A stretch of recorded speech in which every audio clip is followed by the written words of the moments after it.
Sharing versus stealing. You see, these two contradict each other. Sharing music is distributing the piece of music with the consent of the creator, or at least to credit them.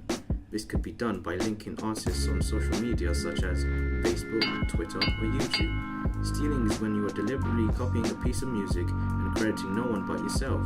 When you do this, it removes the artist's ability to monetize it and likely violates copyright.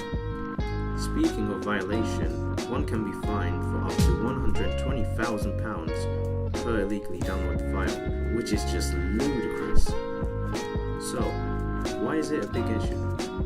Creators are losing money.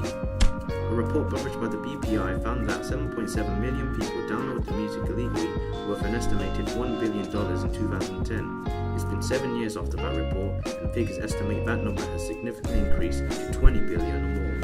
Music streaming applications such as Spotify and Apple Music does enable the artist to make money and falls under the sharing category since the artist is getting paid. For Spotify, it gives the creator 70% of its revenue, whilst the other 30% goes off to the application supplying the content. However, shockingly, some sources suggest that 15 to 20% of payments make it through to the artist.